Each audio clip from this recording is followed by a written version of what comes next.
Nifty 50 India का सबसे बड़ा इंडेक्स जो कि अपने हाई से 16% टूटा है। इतना ही नहीं, निफ्टी स्मॉल कैप की बात की जाए तो 19,500 से 14,500 तक यानी 27% का फॉल इंडेक्स में आया है। लेकिन एक ऐसे स्मॉल कैप स्टॉक के बारे में आज बात करेंगे जो कि पिछले 6 महीने में सिर्फ और सिर्फ 5% टूटा है।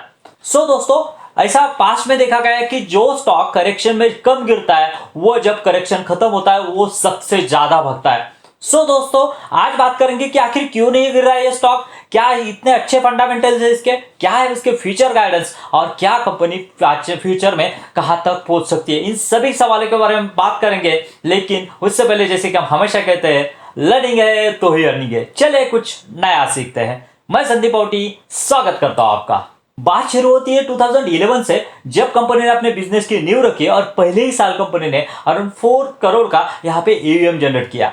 एयूएम मतलब क्या रहता है दोस्तों? Asset under management. मतलब क्या है, जितना लोन कंपनी यहाँ पे लेंडिंग पे देती है उसको एयूएम कहा जाता है। और यहाँ से कंपनी की ग्रोथ शुरू हुई और जब 2015 में 228 करोड़, यहाँ पे 2020 में यहाँ पे 1520 करोड़ और यहाँ पे जो कोविड का टाइम था 1500 करोड़ का रेवेन्यू एयूएम जनरेट किया था। उसके बाद में अगले 5 सालों में कंपनी ने यहाँ पे 7619 करोड़ का एयूएम यहाँ पे जनरेट किया है।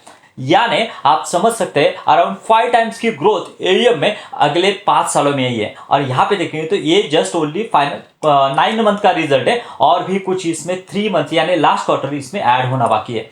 यानी इससे समझ में आता है कि कितनी बड़ी एयूएम की ग्रोथ ये स्टॉक में है। और यहाँ पे देखेंगे तो अराउंड 36% की सीएजीआर से ये कंपनी अपने एयूएम को बढ़ा रही है। एयूएम तो बहुत तेजी से बढ़ रहा है, लेकिन लेंडिंग किसको दे रही है ये जानना बहुत ही इंपॉर्टेंट है। इससे समझ में आएगा कि इसके एक्चुअल में कॉम्पिटिटर कौन है। देखिए दोस्तों, यहाँ पे देखा जाए तो 91% जो लेंडिंग है वो टीयर 2 और टीयर 3 सिटीज में होती है, जहां पे एचडीएफसी, आईसीआईसीआई, एक्सिस जैसे बड़े बड़े बैंक नहीं पहुंचते। उनको सर्विस देने का काम ये कंपनी करती है। उसके साथ साथ देखेंगे तो इनके क्लाइंट कौन कौन है, तो यहाँ पे 74% क्लाइंट जो है उनके सेल्फ एम्प्लॉयड है। मतलब क्या है, जिनके छोटे छोटे बिजनेस है टीयर 2 टीयर 3 सिटीज में, उनको लोन सप्लाई करने का काम ये करती है। यहाँ पे देखा जाए तो कंपनी का कहना है कि जो फर्स्ट टाइम बोरोवर्स है या फिर जो फर्स्ट टाइम होम यहाँ पे अपना ले रहे उनको मैक्सिमम प्रेफरेंस यहाँ पे कंपनी देती हुई दिख रही है। और इसके साथ साथ बहुत ही एक्सपीरियंस टीम भी यहाँ पे उनके साथ में जुड़ी हुई है। और किस तरह का उनका रिजल्ट है इसके बारे में हम बात करेंगे और इन सभी सिनेरियो से क्या क्या आउटकम निकल के आता है इसके बारे में हम आगे बात करेंगे, जो कि बहुत ही इंपॉर्टेंट है आपके लिए जानना। बिजनेस मॉडल तो बहुत बढ़िया है, लेकिन उसी तरह से कंपनी रेवेन्यू जनरेट कर रही है कि नहीं वो देखना बहुत ही इंपॉर्टेंट है। और यहाँ पे फिलहाल ही कंपनी का क्वार्टर 3 के रिजल्ट लगे, यहाँ पे देख सकते हैं, जो कि लास्ट ईयर क्वार्टर 3 2024 में 679 करोड़ का यहाँ पे कंपनी ने डिसबर्समेंट किया था। और इस क्वार्टर में यहाँ पे देखेंगे तो 879 करोड़ के डिसबर्समेंट क्वार्टर 3 में कंपनी ने किया है। और ये ग्रोथ देखेंगे तो अराउंड 29% की ईयर ऑन ईयर बेसिस पे ग्रोथ हमें दिखाई दे रही है। जहां पे हमने एयूएम के बारे में बात करेंगे तो एयूएम जो कि लास्ट ईयर में यहाँ पे 5600 करोड़ के किए थे, जो अभी 7600 करोड़ के, वो भी हमने जैसे देखिए कि 36% की यहाँ पे ग्रोथ है ईयर ऑन ईयर बेसिस पे।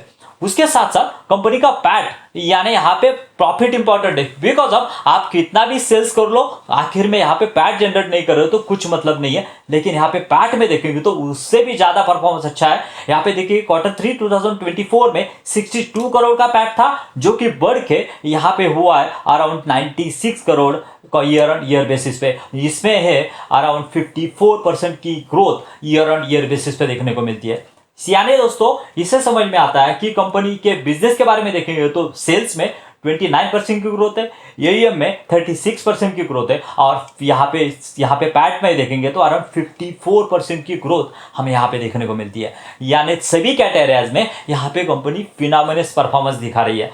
मैं इसका आपको यहाँ पे बजाज फाइनेंस के साथ में भी यहाँ पे कंपैरिजन करके दिखाऊंगा कि जिसका वैल्यूएशन क्रेजी वैल्यूएशन मिला है उसको, और उसी वजह से ये स्टॉक बहुत बुरी तरह से यहाँ पे बजाज फाइनेंस जो है वो गिरा हुआ है।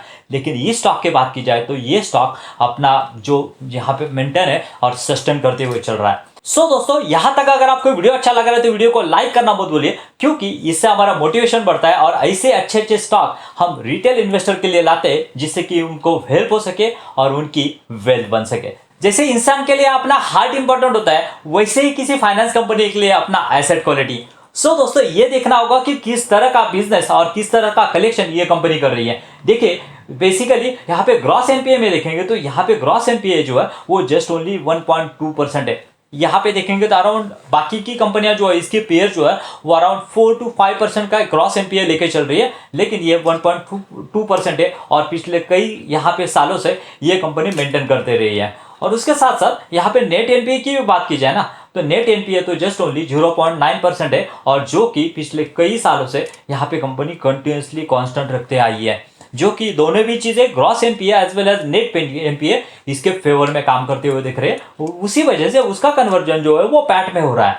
और उसके साथ साथ अगर यहाँ पे देखेंगे तो किस तरह से कंपनी जो है वो कलेक्शन इफिशियंसी है वो भी देखना बहुत ही इंपॉर्टेंट है। इससे समझ में आएगा कि ये जो पैट जनरेट हो रहा है ना वो यहाँ पे प्रॉफिट में एक्चुअल में रिसीट होगा कि नहीं होगा।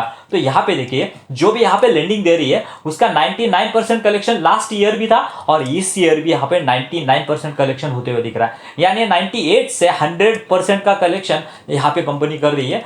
अगेन एक good thing for the any financial company अगर इस तरह का परफॉर्मेंस है। सो दोस्तों एसेट क्वालिटी तो बहुत बढ़िया लग रही है, लेकिन इसका मैनेजमेंट कैसा है ये देखना बहुत ही इंपॉर्टेंट है, बिकॉज ऑफ उसी से समझ में आएगा कि ये कंपनी कहां तक ग्रो कर सकती है। विजनरी मैनेजमेंट है तो बहुत लंबा जा सकती है। दोस्तों डायरेक्टर बॉडी की बात की जाए और मैनेजमेंट की बात की जाए तो बहुत ही एक्सपीरियंस है। यहाँ पे देख सकते हैं चेयरमैन जो है वो सुदीन चौकसी एक्स ग्रो फाइनेंस के एमडी थे, उसके साथ साथ x MD of the SBI, regional director of the RBI, x CEO of the HDFC life, ऐसे डायरेक्टर बड़े बड़े डायरेक्टर यहाँ पे कंपनी में होते हुए दिख रहे हैं। उसके साथ साथ अगर देखेंगे उसके मैनेजमेंट के बारे में देखेंगे तो मैनेजमेंट देखिए किस तरह का प्रोफेशनली मैनेज यहाँ पे कंपनी होती हुई दिख रही है। बिकॉज ऑफ यहाँ पे आप पॉज करके देख सकते हैं मैक्सिमम जो है ना वो जो सक्सेसफुल फाइनेंस कंपनी है चोलामंडलम उसका ही मैनेजमेंट हमें यहाँ पे देखने को मिलेगा, यानी एक बहुत बड़ा बढ़िया ट्रैक रिकॉर्ड के साथ में ये मैनेजमेंट चल रहा है और आगे भी उसी तरह की डिलीवर देने की पॉसिबिलिटी है या नहीं ये देखना बहुत ही इंपॉर्टेंट है। सो जिस कंपनी के बारे में हम बात कर रहे हैं उसका नाम है India shelter home finance limited, जो कि अपने फील्ड में मार्केट लीडर है in terms of growth. Because of उसके पीयर्स को बहुत तेजी से यहाँ पे ये कंपनी पछाड़ रही है। कैसे पीयर कंपैरिजन में देखेंगे, लेकिन उससे पहले देखेंगे कि उसकी कॉस्ट ऑफ बोरोइंग्स कैसी है और ये क्यों अच्छी है बाकी की पेयर्स की तुलना में। यहाँ पे देखिए कॉस्ट ऑफ बोरोइंग्स की बात की जाए ना तो 8.8% से ये पैसा जो है उठाते, किससे उठाते वो देखेंगे, और ये बाकी के पेयर्स में कम है। क्यों कम है इसके बारे में बात करेंगे। कॉस्ट ऑफ लेंडिंग की बात की जाए तो अराउंड 14.9% से ये क्या करते हैं यहाँ पे लोन देने का काम करते हैं, और दोनों का डिफरेंस जो है वो ज्यादा है, उसकी वजह से इसकी यील्ड ज्यादा है और उसके मार्जिन भी ज्यादा है। सो जैसे कि मैंने कहा कि इनकी कॉस्ट ऑफ बोरोइंग बहुत कम है compare to this pair, because of ऐसे बड़े बड़े प्राइवेट बैंक्स इनको यहाँ पे लेंडिंग कर रहे हैं, HDFC, ICICI, Kotak, axis and so on. उतना ही नहीं पब्लिक बैंक भी यहाँ पे, पीएसयू बैंक भी यहाँ पे उनको लेंडिंग करते हुए दिख रहा है। और जैसे ही ये बड़े बड़े बैंक जो है उनको लेंडिंग करता है ना तो इनका जो रेट ऑफ कॉस्टिंग है या फिर रेट ऑफ बोरिंग्स है वो कम हो जाता है। और इसके साथ साथ देखेंगे तो ये इनको कम ये रेट में क्यों दे रहे हैं, बाकी को क्यों नहीं दे रहे, बिकॉज ऑफ दोस्तों यहाँ पे देख सकते हैं कि कंपनी का यहाँ पे क्रिसिल रेट हर क्वार्टर में यहाँ पे क्रिसिल रेट यहाँ पे डिफाइन होता है, और उस तरह से जितना अच्छा होगा ना उस तरह से कंपनी की कॉस्ट ऑफ बोरोइंग जो है वो घटती जाती है। यहाँ पे देख सकते हैं जो कि 2012 में जो कि बी प्लस था वो बढ़ के अभी 2024 में ए माइनस, यानी ये धीरे धीरे बढ़ता जाता है। ये ए प्लस था, उसके साथ साथ डबल ए माइनस हो गया, उसके बाद में डबल ए प्लस के होने के भी पॉसिबिलिटीज है। और जैसे जैसे ये बढ़ा है ना उस तरह से कॉस्ट ऑफ बोरोइंग्स कंपनी की घटी है, बिकॉज ऑफ ये कंपनी के ऊपर का ट्रस्ट दिखाता है कि किस तरह से कंपनी यहाँ पे बिजनेस करती हुई दिख रही है। सो दोस्तों अभी पीयर टू पीयर कंपैरिजन करते हैं और उससे समझते हैं कि आखिर में रेस में सबसे आगे कौन है। तो चलिए सबसे पहला है बजाज हाउसिंग फाइनेंस, जिसका फिलहाल बम्पर लिस्टिंग हुआ है, और इसका अगर देखेंगे तो अपने तो हाइट से यहाँ पे 42% यहाँ पे डाउन है। और उसके साथ साथ अगर यहाँ पे एलआईसी की भी बात की जाए तो वो भी अराउंड 40% डाउन है। उसके साथ साथ अगर यहाँ पे आधार हाउसिंग फाइनेंस की बात की जाए तो वो भी 26% डाउन है। लेकिन यहाँ पे इंडिया शेल्टर की बात की जाए तो जस्ट ओनली 9% डाउन है, और अगर 6 महीने की बात करें तो जस्ट ओनली 5% डाउन है। उसके साथ साथ ग्रोथ के पैरामीटर में देखेंगे ना तो यहाँ पे देखिए कंपनी का यहाँ पे अगर सेल्स ग्रोथ देखेंगे तो कंपनी के सबसे ज्यादा सेल्स ग्रोथ कोई अगर कर रहा है 40% के CAGR से तो वो है इंडिया शेल्टर्स। उसके साथ साथ यहाँ पे देखें तो ऑपरेटिंग प्रॉफिट मार्जिन भी कंपनी के अच्छे है, और यहाँ पे ROE और ROC देखेंगे तो वो भी उसके पीयर्स के कंपैरिजन में अच्छा होता हुआ दिख रहा है। सो दोस्तों, इसका मतलब क्या है, कंपनी बहुत तेजी से यहाँ पे ग्रो कर रही है और अपने पीयर्स को यानी बड़े बड़े लार्ज कैप जिसका मार्केट कैप अराउंड 90,000 करोड़ का है उसको भी पछाड़ रही है।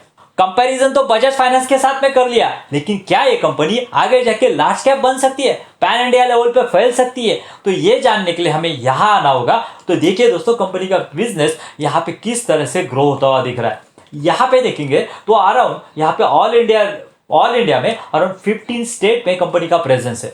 और एक बात दोस्तों, कंपनी का कहना है कि इससे आगे हम नहीं बढ़ेंगे, बिकॉज ऑफ ये ऐसा एरिया है ना जो कि की एरिया है, जहां पे हम टीयर 2 सिटीज में तो टीयर 3 सिटीज में जाएंगे और डीपली पेनिट्रेट करेंगे। जहां जहां पे यहाँ पे लेंडिंग की जरूरत है वहां पे जाएंगे और इसी एरियाज में बहुत बड़ा ग्रोथ हमें यहाँ पे देखने को मिलता है, ऐसे कंपनी के मैनेजमेंट का कहना है। सो दोस्तों, यही पे अराउंड हम कह सकते हैं कि अराउंड 70% पेनिट्रेशन ऑलरेडी इस कंपनी ने ऑल इंडिया में किया हुआ है। जो मैनेजमेंट कह रही है वो कर रही है कि नहीं, वो देखना बहुत ही इंपॉर्टेंट है और उसके लिए हमें यहाँ आना होगा। और यहाँ पे देख सकते हैं दिसंबर 2023 में जहाँ पे 29% सैलरीड एम्प्लॉय को लेंडिंग होती थी, यहाँ पे 2024 दिसंबर में 26% यानी रिड्यूस की गई है। सेल्फ एम्प्लॉयड को 71% से 74% तक लेके आया है। इतना ही नहीं, यहाँ पे देखेंगे तो टीयर 2 सिटीज में जहाँ पे 41% लेंडिंग थी वहाँ पे अभी 36% आई है और टीयर 3 सिटीज में पेनिट्रेशन किस तरह से बढ़ा है, देखिए 49% से यहाँ पे 55% का पेनिट्रेशन यहाँ पे बढ़ता हुआ दिख रहा है। यानी यहाँ पे सेल्फ एम्प्लॉयड को ज़्यादा प्रेफरेंस दिया जा रहा है, टीयर 2 और टीयर 3 सिटीज को यहाँ पे ज़्यादा प्रेफरेंस किया जा रहा है, जहाँ पे टीयर 1 10% थे कम हो गए। इससे समझ में आता है कि कंपनी का जो विजन है इंटैक्ट पाइपलाइन हमें चलते हुए दिख रहा है। यहाँ पे शेयर होल्डिंग पैटर्न में आते हैं ना, बहुत ही इंटरेस्टिंग डाटा देखने को मिलेगा। देखिए, प्रमोटर अपना स्टेक जो है वो कहीं पे नहीं बेच रहे, 48% कांस्टेंट है और जहाँ पे एफआई दुनिया भर की यहाँ पे सेलिंग कर रहे हैं, ये स्टॉक में देखेंगे तो 5% से लेके अराउंड 6.2% का स्टेक यहाँ पे इंक्रीज किया है इन्होंने। इतना ही नहीं, डीआईएस की होल्डिंग 12% से यहाँ पे 21% तक आई है और घटा किसी का होगा ना, तो घाटा और घटा दोनों पब्लिक का हुआ है, जो कि 33% से यहाँ पे 25% तक ले आया है। समझ सकते हैं ये जो शेयर होल्डिंग पैटर्न चेंज हो रहा है ना, इससे समझ में आता है कि कंपनी किस डायरेक्शन में जा रही है, इससे समझना होगा। बिकॉज ऑफ सबसे ज्यादा इंफॉर्मेशन किसको होती है, तो प्रोमोटर को होती है, उसके बाद में एफआईआर और डीआईएस को होती है।